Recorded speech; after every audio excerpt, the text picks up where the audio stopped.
नमस्कार।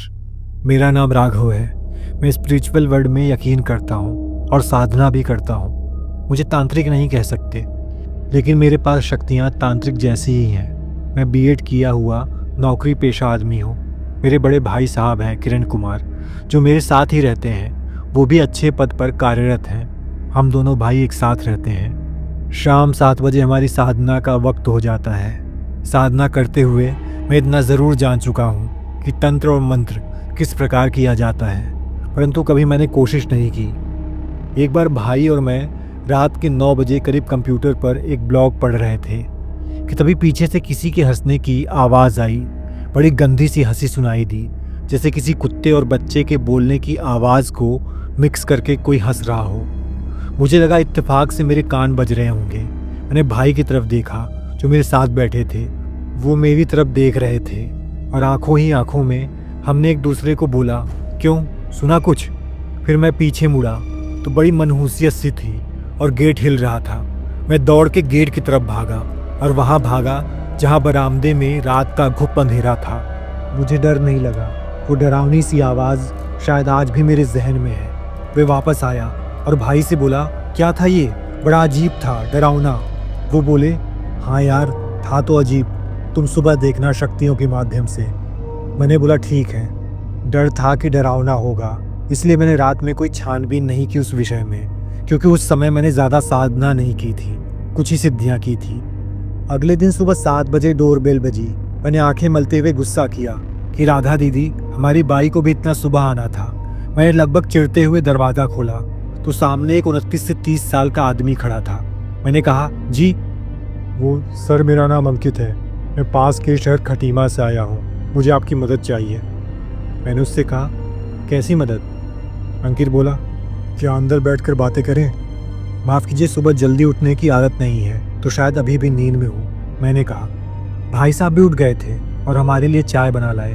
फिर मैंने अंकित से कहा, हाँ जी अंकित जी, बताइए क्या मदद कर सकता है ये नाचीज़ आपकी? अंकित बोला, राघव जी, हमारे आश्रम हरिभवन में गुरुजी से मदद लेने गया था, परंतु उनकी तबीयत खराब होने की वजह से उन्होंने बिस्तर पकड़ लिया। वहीं उनके एक शिष्य ने मुझे आपका पता दिया तो मैं सुबह सुबह यहाँ आ गया। मैं मन ही मन मुस्कुराया, ये सोचकर कि अब मेरे फैन भी बनने लगे हैं। भाई साहब मुझे ही देख रहे थे और उनके चेहरे पर कोई भाव नहीं था, लेकिन फिर भी मैंने उनका मन पढ़ लिया कि हमारी साधना के बारे में हम दोनों के अलावा किसी को नहीं पता। मैं भी सोच में डूब गया। तभी अंकित बोला, राघव जी, मेरी बीवी सोनिया को 5 महीने प्रेग्नेंट हुए हो गए, लेकिन उसे लगता है कि उसके पेट में कुछ नहीं, बस खाली पेट है। कभी कभी सोनिया उल्टी सीधी बातें करती है, रात में बाहर निकल जाती है। मैंने ज़्यादा ध्यान नहीं दिया, लेकिन कल रात तो हद ही हो गई। रात को 1 बजे से 2 बजे के बीच मुझे उठाकर पूछती है कि हमारे पैदा होने वाले बच्चे का मांस कितना लजीज होगा। ये बोलकर वो आंखें बंद करके मुस्कुरा के सो गई। मैंने कहा, क्या आपकी बीवी कोई और हरकत करती है, इस जिद्दी बच्चे या शरारती बच्चे की तरह? अंकित बोला, नहीं, लेकिन उसे कुछ महसूस होता है और उसे भूनते मांस की बदबू आती है। भाई साहब और मैं एक दूसरे को देखने लगे और समझ गए कि ये मामला क्या है। मैंने कहा, मैं आपकी क्या मदद कर सकता हूँ? अंकित बोला, सर आप ही तो मदद कर सकते हैं। मुझे पता है कि आप जानते हैं कि मेरी बीवी को क्या हुआ है, तभी मैं यहाँ आया हूँ। अंकित जी, मैं आपकी कोई मदद नहीं कर सकता, क्योंकि जो साधना मुझे आती है उसे भूत बाधा नहीं भागते। आप किसी और की मदद लीजिए। अंकित बोला, सर आपके आगे हाथ जोड़ता हूँ, प्लीज़ मेरी बीवी की मदद कर दीजिए, वरना मेरी बीवी और मेरा बच्चा मर जाएंगे।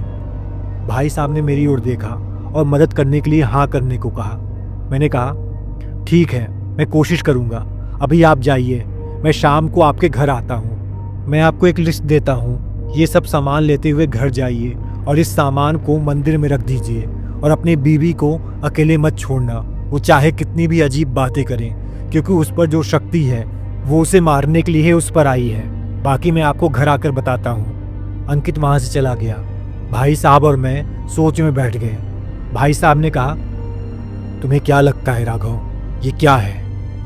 मैंने कहा, भाई साहब आप भी जानते हैं और मैं भी कि किसी ने उस औरत पर कालिया मसान किया है और इसका कोई तोड़ नहीं। अगर आप या मैं या हमसे बड़ा कोई विद्वान भी ये कालिया मसान नहीं तोड़ सकता। इसमें 40 दिन के अंदर व्यक्ति की मौत हो जाती है। पहले मुझे लगा कि कोई कच्चा कलवा है, लेकिन भूनते हुए मांस की बदबू सिर्फ कालिया मसान होने पर ही आती है। भाई साहब ने कहा, कल रात वो सब क्या था, तुमने कुछ पता किया? मैं बोला, भाई साहब मैं अभी उठा हूँ और अंकित से बात हुई है, नहा धोकर या शाम को देखता हूँ। शाम को तो तुमको अंकित के घर जाना है, भाई साहब ने कहा। मैंने कहा, ठीक है भाई साहब, मैं नहा धोकर अभी देखता हूँ। मैं नहा धोकर आसन लगाकर बैठ गया और ध्यान केंद्रित करने लगा। मेरे सामने एक विज़न आया, कल रात वाला, जिसमें भाई साहब और मैं कंप्यूटर पर बैठे हुए हैं और हमारे पीछे कोई हंसा है। इस बार मैं देख पाया कि वो कौन है। वो कच्चा कलुआ था और मैं उसके पीछे बरामदे तक भागा। वो हंसता हुआ घर के बाहर भाग गया। मैंने भाई साहब को ये बात बताई। भाई साहब ने कहा, हमारे घर में आने का क्या मतलब है? मैंने कहा, भाई साहब ये तो उसे बुलाकर ही पता चलेगा। अब उसे बुलाओगे या शाम को अंकित के घर जाओगे? मैं शाम को अंकित के घर पहुंच गया। वहां जाकर देखा तो उनके घर में बहुत मनहूसियत थी, जैसे किसी मरघट में होती है। मैंने अंकित से बात करी कि आपके घर में कौन कौन है। अंकित ने कहा, मैं हूँ, ये मेरी माता जी हैं, ये मेरे बड़े भाई और भाभी हैं, मेरी वाइफ, मेरे भाई का एक लड़का, एक मेरी बहन है जिसकी शादी हो रखी है। मैंने सबसे नमस्ते किया और उनके पूरे घर का चक्कर लगाया और छत का भी। फिर मैं बैठक में जाकर बैठ गया। 5 मिनट बाद अंकित आया, मुझे नाश्ते के लिए पूछने लगा। मैंने मना कर दिया और उन सब से भी कुछ न खाने को कहा। मैंने अंकित से कहा, अंकित जी मैं आपको जो अभी बात बताने वाला हूँ कृपया ध्यान से सुनिए और अपने घर वालों को ही बुला लीजिए। थोड़ी देर बाद सारा परिवार इकट्ठा हो गया, सिर्फ सोनिया को छोड़कर। मैंने कहा, आप सब मेरी बात सुनिए और मेरी बातों का जवाब दीजिए। क्या आप कालिया मशान के बारे में जानते हैं? अंकित ने कहा, नहीं, ये काला जादू होता है जो किसी व्यक्ति पर तब किया जाता है जब उसकी जान लेनी हो, और इस मसान के अगले 40 दिन के अंदर व्यक्ति की मौत हो जाती है। इसमें व्यक्ति को अलग अलग विजन दिखते हैं और वो व्यक्ति खुद से ही डरने लगता है। आपकी बीवी बहुत ही ज़्यादा खतरे में है। उसके ऊपर कालिया मसान किया गया है, जिसके कारण वो दिमागी रूप से कमज़ोर हो गई है। उसको वो लोग भी दिखते हैं जो नहीं होते। जब मैं आपके कमरे में गया वहाँ मुझे वही दिखा जो आपकी बीवी देखती है, शमशान, और वहाँ जलती हुई चिताएं और साथ में खड़ी हुई कालिया मशान द्वारा छोड़ी गई शक्ति। मैंने महसूस किया उसे। वो आपकी बीवी को ले जाकर ही छोड़ेगी। अभी मुझे नहीं पता आपकी बीवी पर यह मशान कब किया गया है, लेकिन अगर 30 दिन से ऊपर हो गए हैं तो आपकी बीवी को बचाना बहुत ही मुश्किल है। सब लोग ये सुनकर डर गए और महिलाएं तो रोने भी लगी।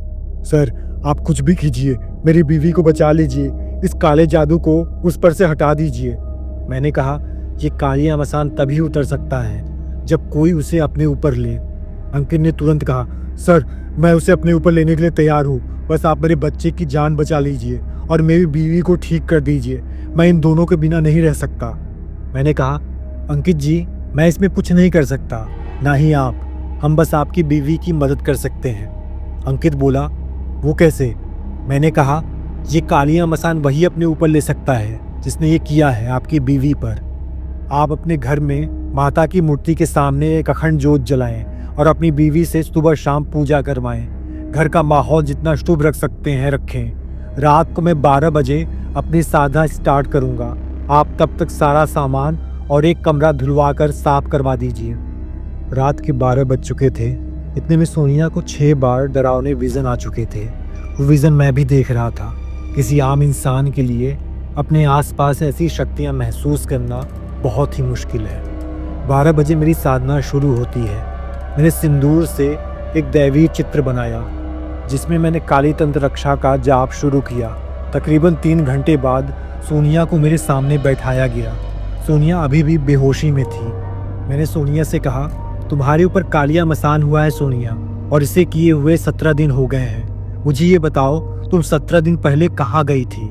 मैंने सबको पहले ही समझा दिया था कि सोनिया के अलावा कोई कुछ नहीं बोलेगा।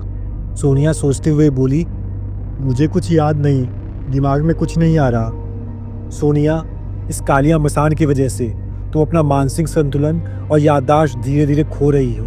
तुम धीरे धीरे खुद को भी भूल रही हो और तुमको अपनी मदद करनी होगी। मुझे बताओ तुम 17 दिन पहले कहाँ कहाँ गई थी? सोनिया बोली, मैं कहीं नहीं गई थी। जब से मैं प्रेग्नेंट हुई हूँ अम्मी जी ने मुझे बाहर कहीं जाने ही नहीं दिया। मैंने कहा, याद करने की कोशिश करो सोनिया, अपने दिमाग पर जोर दो और याद करो। तभी सोनिया ने कहा, हाँ हाँ, 17 दिन पहले मैं रात को छत पे गई थी और मुझे वहाँ पड़ोस की कोमल मिली थी। वो भी प्रेग्नेंट है और अपने मायके आई हुई है। मैंने सोनिया से पूछा, क्या तुमने वहाँ कोई गलत चीज़ महसूस की? सोनिया बोली, नहीं। क्या तुमने कुछ वहाँ पर खाया था? सोनिया ने कहा, नहीं। मैंने उससे पूछा, क्या तुमने आसमान में कुछ गलत देखा था? सोनिया ने फिर ना में जवाब दिया। थोड़ी देर बाद सोनिया बोली, नीचे उतरते हुए बस मैंने आसपास किसी को महसूस किया था, किसी औरत को। वो मेरे पीछे चल रही थी। मैं भागकर घर के मंदिर में चली गई और सो गई। तभी अंकित ने कहा, हाँ याद आया, उस रात जब देर तक सोनिया कमरे में नहीं आई तो मैं छत पर चेक किया, पर वो वहाँ नहीं थी। ढूंढने पर मुझे मंदिर मिली और मैं इसे कमरे में ले आया। सोनिया कहती है, उस दिन से वो औरत मुझे इस घर में दिखाई देती है। वो कुछ कहती नहीं, उसका कोई शरीर नहीं है, बस एक काली परछाई और उसके उड़ते हुए बाल है। मैंने अंकित को भी बताया था, लेकिन अंकित ने मेरी बात पर ध्यान ही नहीं दिया। इतना बताकर सोनिया बेहोश हो गई। मैंने सबसे कहा, हम सबको घर में एक अनुष्ठान कराना होगा, जिससे जिसने ये कालिया मसान किया है उसका पता चल सके और वो उसको अपने ऊपर ले सके। कल शनिवार है, आप सब सुबह काली मंदिर जाइए। शाम को हम ये अनुष्ठान करेंगे। इसमें मेरे भाई साहब भी होंगे और आप ये सब सामान मंगा कर रख लीजिए, मैंने लिस्ट देते हुए कहा। और वहाँ से सुबह 4 बजे अपने घर आ गया। घर आकर मैंने भाई साहब को सारी बात बताई। भाई साहब ने कहा, ये मसान सोनिया पर हुआ है। हो सकता है उस दिन छत पर सोनिया और कोमल दोनों ही थी। ये मसान कोमल पर किया गया हो या छोड़ा गया हो और गलती से ये सोनिया पर आ गया हो। मैंने उसी वक्त अंकित को कॉल किया और उसे सारी बात बताकर उनके पड़ोसियों के बारे में जाना। अंकित ने कॉल पे कहा, सर ये लोग बहुत ही अच्छे लोग हैं और बहुत ही मिलनसार हैं, लेकिन जब से इनकी लड़की की शादी हुई है वो अपने ससुराल में बहुत ही दुखी है, इसलिए इस हालत में भी वो यहाँ पर आ गई है, क्योंकि वो लोग इसे बहुत दुखी करते हैं। मैंने अंकित को समझाया कि कल आप उन लोगों को लेकर मंदिर आइए और शाम को अनुष्ठान में शामिल होने के लिए राज़ी करें। ये बोल करके मैंने फ़ोन रख दिया। भाई साहब और मैं सोने के लिए लेट गए। भाई साहब ने बिस्तर पर लेटे हुए कहा, मैंने एक बात और जानी है। जब मैं शाम को साधना करने बैठा तो मुझे पता चला कि शाम में कच्चा कलवा आने वाले खतरे के बारे में हमें बताने के लिए घर आया था। मैंने कहा, लेकिन भाई साहब उसे कैसे पता कि हमारे ऊपर कोई खतरा आने वाला है? भाई साहब ने कहा, अब ये तो मैं नहीं बता सकता, उसके लिए मुझे साधना करनी पड़ेगी, लेकिन कल हम सोनिया के घर जाकर अनुष्ठान करेंगे और ये जानने की कोशिश करेंगे कि ये कालिया मसान कोमल पर हुआ है या सोनिया पर। भाई साहब और मैं सो गए। अगले दिन सुबह उठकर मैं ऑफिस गया और ऑफिस से 3 बजे घर आ गया। भाई साहब आज ऑफिस नहीं गए थे और वो घर पर ही शाम के लिए सारी तैयारी कर रहे थे। मैंने फ़ोन करके अंकित को कह दिया था कि सब गंगा जल से नहा लें और सब नए कपड़े पहन लें। मैं और भाई साहब 5 बजे उनके घर के लिए निकल गए, क्योंकि 7 बजे से अनुष्ठान शुरू होना था। घर जाके हमने सारी तैयारी कर ली और सोनिया को भी गंगा जल से नहलाया गया और उसे नए कपड़े पहनाए गए, जो कपड़े पहले न पहने गए हों। कोमल का परिवार भी वहाँ मौजूद था। भाई साहब और मैंने पूरी तैयारी करके एक सफ़ेद कुर्ता पैजामा पहना और सोनिया कमरे में आसन लगाकर बैठ गए। सोनिया बेड पे लेटी हुई थी, वो होश में थी और हमें देख रही थी। अभी तक तो उसे कोई विज़न नहीं आ रहा था, शायद वो शक्ति अभी उससे दूर थी। उसके पूजा करने और गंगा जल की नहाने की वजह से हमने अनुष्ठान शुरू कर दिया। 7 से 10 बज गए, अभी तक हमें कोई फूल हासिल नहीं हुआ था। तभी वहाँ पर हमने जो फूल मंगा रखे थे उन्हें तोड़ के एक थाली में रखा। 10:30 बजे करीब सोनिया कुछ विज़न दिखने शुरू हुए। अब ये सब मैं और भाई साहब भी देख रहे थे, लेकिन हम दोनों ने अपनी आंखें नहीं खोली और ना ही देखा कि सोनिया का क्या हाल है। सोनिया अपने बिस्तर पर उठकर बैठ गई और बहुत तेज तेज से चिल्लाने लगी। कालिया मसान की शक्ति उसके करीब आ रही थी, उसे डराने। कालिया मसान की शक्ति में वो अपने आप को ही देख रही थी, अपना ही अक्ष देख रही थी। तभी मैंने सोनिया से कहा, सोनिया इससे बिल्कुल भी डरने की ज़रूरत नहीं है, ये तुम्हें कमज़ोर करने आई है। तुम अपने मन को ताकतवर रखो और अपने इष्ट देव के बारे में सोचो, काली माता का नाम लो। सोनिया ने काली माता का नाम लेना शुरू कर दिया। मैंने बोलने की वजह से सोनिया शांत रही और अपने ऊपर उसको हावी नहीं होने दिया। इतने में भाई साहब ने पूरे कमरे में एक सिंदूर का चक्र बना दिया था। अब ये शक्ति कमरे से बाहर नहीं जा सकती थी। भाई साहब ने कहा, हमें पता है तुम कालिया मसान करने से आई हो और तुम सोनिया को मारने आई हो। हमें बताओ किसने किया है ये। लेकिन वो शक्ति हमें कोई भी जवाब नहीं दे रही थी। भाई साहब ने फिर कहा, अगर तुम नहीं बताओगी हमें तो इस कमरे में हमें देवी माँ के यंत्र को चारों तरफ लगाना पड़ेगा, जिससे तुम कुछ नहीं कर पाओगी। इसलिए हमें बता दो। तभी वहाँ रखे हुए फूल चारों तरफ फैल गए और एक नाम लिखा हुआ आया, वैभव। भाई साहब ने कहा, सोनिया, क्या तुम किसी वैभव को जानती हो? सोनिया बोली, नहीं। मैं बाहर अंकित के पास गया और उससे पूछा, क्या तुम किसी वैभव को जानते हो? अंकित ने कहा, हाँ सर, कोमल के पति का नाम वैभव है। मैंने कहा, हमें ये बात सारे घर वालों को बतानी होगी। तुम एक काम करो, सारे घर वालों को बात बताओ। मैं कमरे में जाकर सोनिया के लिए पूजा पाठ करता हूँ। ये बात जानकर मैं कोमल की सारी कहानी समझ गया। थोड़ी देर बाद मैं बाहर आया और स्थिति संभाली, क्योंकि सब बहुत रो रहे थे। मैंने कोमल से कहा, कोमल, अपने पति को यहाँ बुला सकती हो? कोमल बोली, सर वो नहीं आएंगे। मैंने पूछा, क्यों? कोमल ने जवाब दिया, सर वो हमारी शादी से बिल्कुल खुश नहीं थे। उन्हें दहेज चाहिए था और हमने ज़्यादा दहेज नहीं दिया। मैंने घृणा से कहा, आज के टाइम पर भी इतने गिरे हुए लोग हैं जो दहेज के लिए किसी लड़की को मारने का सोचते हैं। कोमल की मम्मी सब सुन सुन के रोने लगी। मैंने कोमल की माता जी से कहा, राधा जी, आप किसी भी तरह से वैभव को यहाँ बुलाइए। राधा जी ने वैभव को कोमल की तबीयत की झूठी खबर दी और उसी वक्त बुलाया। वैभव करीब 1 बजे तक आ गया। मैंने वैभव से पूछा, तुमने ये सब क्यों किया? वैभव ने कहा, मैंने क्या किया? और कोमल, तुम्हारी मम्मी ने तो मुझे कहा था कि तुम्हारी तबीयत खराब है, पर यहाँ पर क्या हो रहा है? कोमल रोते हुए बोली, कितने गिरोगे वैभव? तुमने मुझे मारने के लिए मेरे ऊपर काला जादू किया। मैंने वैभव से कहा, तुम्हें शर्म आनी चाहिए। वैभव बोला, ये क्या बकवास कर रहे हैं, मैंने कुछ नहीं किया। कोमल गुस्से से बोली, झूठ मत बोलो, तुमने एक बार भी अपने बच्चे के बारे में नहीं सोचा। वैभव ने कहा, मैं अपने माँ बाप की कसम खाकर कहता हूँ, मैंने ज़रूर दहेज के लिए तुम्हें परेशान किया, लेकिन मैं तुम्हें मारने के लिए कोई भी काला जादू नहीं किया। और ये सब मेरे ऊपर इल्ज़ाम क्यों लगा रही हो? कोमल बोली, तुम झूठ बोल रहे हो। वैभव ने फिर कहा, मैं जो करता हूँ सबके सामने करता हूँ, मुझे काला जादू करने की ज़रूरत नहीं।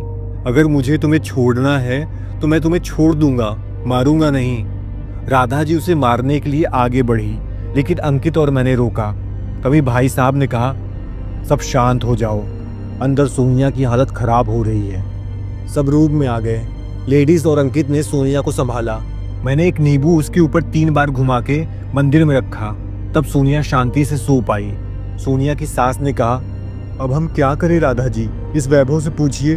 वैभव ने कहा, यार आप लोग समझ क्यों नहीं रहे हैं? मैं कोमल को शादी के इतने साल बाद क्यों मारूंगा? तभी भाई साहब ने कहा, वैभव सही कह रहा है, ये इस वैभव का काम नहीं है, ये किसी और वैभव का काम है और मुझे उसके बारे में कुछ पता चला है। आप सोनिया के घर वालों को यहाँ बुला लीजिए। सुबह तक सोनिया के भैया भाभी अंकित के घर आ गए।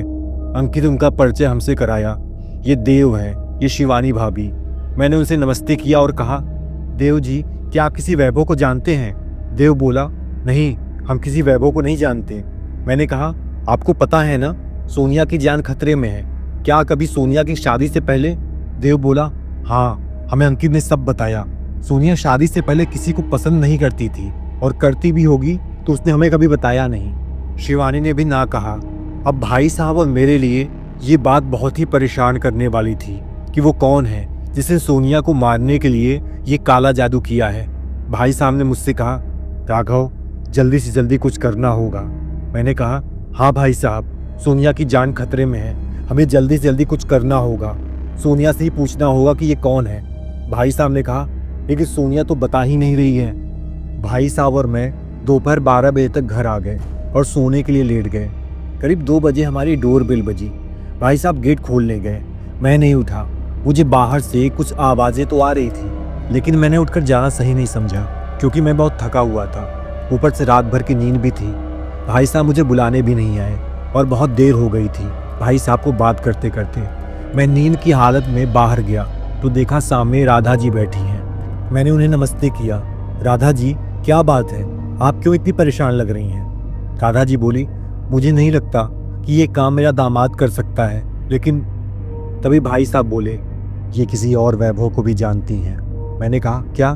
तो आपने ये बात वहाँ क्यों नहीं बताई? राधाजी बोली, क्योंकि मैं हमारे और पड़ोसियों के बीच में मनमुटाव नहीं रखना चाहती थी। कृपया आप उन्हें ये बात न बताएं कि ये बात मैंने आपको बताई है। भाई साहब ने कहा, ठीक है, हम आपका नाम नहीं लेंगे, बताइए कौन है वैभव? राधाजी बोली, दरअसल अंकित और मेरे पति एक ही कंपनी में काम करते हैं और मेरे पति अंकित को बहुत अच्छी तरीके से जानते हैं। अंकित के बेस्ट फ्रेंड का नाम है वैभव। मैंने कहा, लेकिन अंकित ने हमें ये बात क्यों नहीं बताई? राधाजी बोली, अब ये बात आप सोचिए कि आपको क्यों नहीं बताई। मैं भी यही सोचकर आपके पास आई। मैंने कहा, ठीक है, हम इस बात को किसी को नहीं बताएंगे जो बात आपने हमें बताई है, और आप भी इसका जिक्र किसी को मत कीजिएगा जब तक हम न कहें, बाकी हम देख लेंगे। मैंने भाई साहब की तरफ देख कर बोला। राधाजी चली गई। राधाजी के जाने के बाद भाई साहब ने कहा, अब समझ में नहीं आ रहा है ये सब क्या हो रहा है। भाई साहब, मैं सब समझ गया हूँ। भाई साहब ने कहा, मुझे भी बताओ तुम्हारे दिमाग में क्या चल रहा है। मैंने कहा, हम आज शाम को अंकित के घर जाएंगे और मैं किसी तरह वैभव को बुलाता हूँ। मैंने और भाई साहब ने थोड़ी देर बैठकर चाय पी, फिर हम आराम करने लगे। शाम को मैंने अंकित को फ़ोन करके कह दिया कि आपके घर आने वाले हैं। शाम को 6 बजे के करीब मैं और भाई साहब अंकित के घर पहुंच गए और हमने सबको इकट्ठा किया। सोनिया भी बिल्कुल ठीक हालत में थी। मैंने सोनिया से कहा, सोनिया, तुम जानती हो तुम पर कालिया मसान किसने किया है? सोनिया बोली, नहीं। तभी अंकित ने कहा, इस वैभव ने किया है। वैभव की पत्नी कोमल बोली, अंकित, उन्होंने अपने घर वालों को कसम खाई है, तुम ऐसे उनके ऊपर इल्ज़ाम नहीं लगा सकते। अंकित ने कहा, तो क्या वो फूलों में नाम अपने आप ही लिखा गया? मैंने कहा, अंकित, तुम्हें कैसे पता कि अंदर फूलों में नाम लिखा हुआ था? अंकित बोला, आपने तो बताया था। झूठ मत बोलो अंकित, मैं तुम्हें एक बार भी नहीं बताया। अंकित बोला, तो आपके भाई साहब ने बताया होगा। भाई साहब बोले, मैंने तुमसे कोई बात ही नहीं की, तो मैं तुम्हें कब बताऊंगा? हाँ, याद आया, ये बात मुझे रात को सोनिया ने बताई थी। मैंने सोनिया से पूछा, सोनिया, क्या तुमने ये बात अंकित को बताई थी? सोनिया बोली, मुझे याद नहीं। अंकित अब कहने लगा, हाँ, ये बात मुझे सोनिया ने ही बताई थी। मैंने कहा, ठीक है अंकित, तुम सही कह रहे हो, शायद सोनिया ने ही बताई होगी। चलिए हम सब लोग बैठकर बातें करते हैं। तभी अंकित बोला, लेकिन आप सब यहाँ क्यों आए हो? भाई साहब ने अंकित से कहा, अभी पता चल जाएगा, आप बैठे तो सही। तभी वहाँ पर अंकित के दोस्त वैभव की एंट्री हुई। अंकित भागता हुआ अपने दोस्त के पास गया और धीरे से कहा, तुम यहाँ क्या कर रहे हो? अंकित का दोस्त वैभव बोला, बड़े वियर्ड हो यार, तुमने ही तो मुझको यहाँ बुलाया है कि घर वालों को बताना है। अंकित धीरे से गुस्से में बोला, पागल हो गए हो क्या? मैं तुम्हें कब बुलाया? मैं उन दोनों की बातचीत सुन रहा था। मैंने वैभव से कहा, वैभव, तुमको मैंने बुलाया है यहाँ पर। अंकित ने कहा, लेकिन आप मेरे दोस्त को ऐसे कैसे बुला सकते हो? मैंने कहा, क्यों नहीं बुला सकता? तुम्हारी बीवी की जान खतरे में है और तुम्हारे दोस्त ने एक बार भी तुमसे आकर खबर नहीं ली। अंकित झट से बोला, ये हमारे घर का आपसी मामला है, इसमें कोई बाहर वाला नहीं आएगा। मैंने कहा, ठीक है, मैं और भाई साहब भी चले जाते हैं, हम भी तो बाहर वाले हैं अंकित जी। अंकित बोला, ठीक है, आप जाइए, हमें आपकी कोई मदद नहीं चाहिए। इतने में अंकित की माँ रोने लगी, हाथ जोड़कर कहने लगी, आप इसका बुरा नहीं मानिए, ये पागल है, प्लीज़ आप उस बच्चे का सोचिए। माँ जी, ठीक है, हम कहीं नहीं जाएंगे, आप रोइए मत, मैंने अंकित की माँ से कहा। भाई साहब ने अंकित से कहा, हाँ, तुम्हें मदद चाहिए भी क्यों होगी, मेरी समझ में आ गया है कि राघव क्या सोच रहा है। हाँ भाई साहब, ये सच है जो आप समझ रहे हैं, सोनिया पर मसान इस वैभव ने ही किया है। अंकित के दोस्त वैभव ने कहा, लेकिन मैंने ऐसा कुछ नहीं किया। अंकित भी बोला, आप उस पर इल्ज़ाम नहीं लगा सकते। मैंने कहा, लगा सकता हूँ और लगा भी रहा हूँ। तुम्हें तो इस बात को वैभव से पूछना चाहिए कि उसने ऐसा क्यों किया।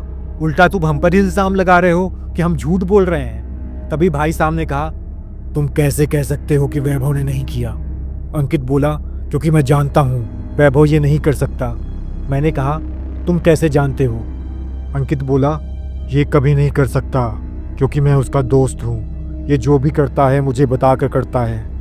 वो तो हमें भी पता है कि कालिया मसान तुमने ही करवाया है, मैंने अंकित से कहा। अंकित का भाई बोला, क्या? मैंने कहा, हाँ, सही सुना आपने, ये सब वैभव ने किया है, लेकिन क्यों किया है अभी बताएगा वैभव। वैभव बोला, मैंने ऐसा कुछ नहीं किया।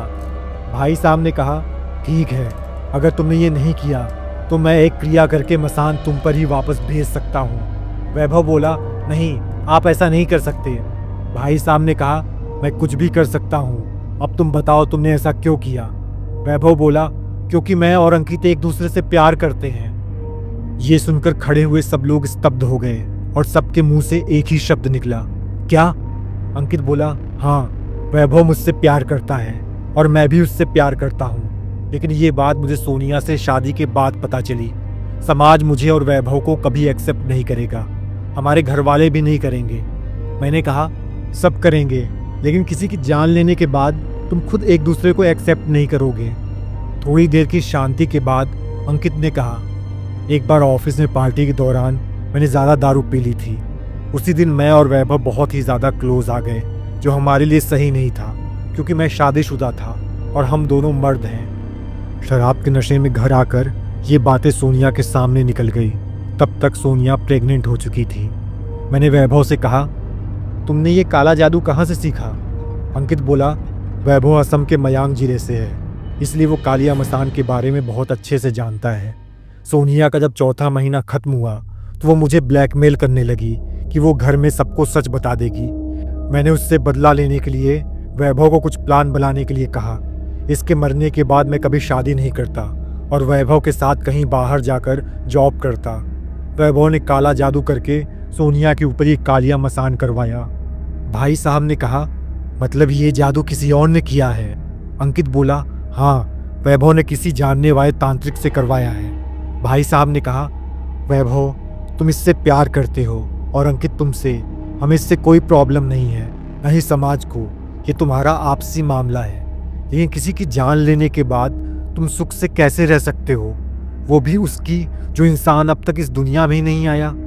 तुमको कोई हक नहीं है। इस अंकित ने तो एक बार भी नहीं सोचा अपने बीवी और बच्चों के बारे में। कम से कम तुम तो सोचते। क्या तुम एक छोटे बच्चे को मारकर खुश रह पाओगे? क्या तुम्हें तुम्हारा मन रहने देगा? क्या कभी तुम वो जिंदगी जी पाओगे एक बच्चे की जान लेकर? क्या कभी तुम वो जिंदगी जी पाओगे एक बच्चे की जान लेकर जो तुम अभी जी सकते हो? वैभव रोते हुए बोला, तो मैं क्या करूं? सोनिया, मुझे माफ कर दो। मैंने कहा, तुम अभी 12 बजने से पहले शमशान जाओ और इस क्रिया को उल्टा करो। जैसे तुमने ये शक्ति सोनिया पर छोड़ी है, वही शक्ति तुम्हें अपने ऊपर लेनी होगी। इससे तुम्हारी जान भी जा सकती है, लेकिन अगर तुम शक्ति से माफी मांगोगे तो तुम बच सकते हो। तुम अभी के अभी शमशान जाओ। वैभव बोला, पर मुझे ये सब ठीक से नहीं आता। भाई साहब ने कहा, ये लो काली यंत्र, इस यंत्र को अपने पास रखना, सब सही होगा, अब जाओ। वैभव शमशान में चला गया क्रिया करने। सोनिया रात भर सोती रही और तड़पती रही जब तक वो क्रिया चली होगी। सोनिया शमशान, लाश, आग, नाचते हुए भूत सब देख रही थी और साथ साथ में हम भी देख रहे थे। सुबह 6 बजे सोनिया को होश आया तो वो बिल्कुल ठीक हो गई थी। अब उसे कुछ भी अलग नहीं लग रहा था, उसे कुछ भी भारी महसूस नहीं हो रहा था और घर से भी सारी मनहूसियत चली गई थी। लेकिन उसके बाद वैभव और अंकित एक दूसरे से कभी नहीं मिले। वैभव शायद असम वापस लौट गया था। अंकित और सोनिया एक साथ रहने लगे, लेकिन सोनिया ने कभी अंकित को माफ नहीं किया। वो सिर्फ अपने बच्चे के लिए उसके साथ रह रही थी।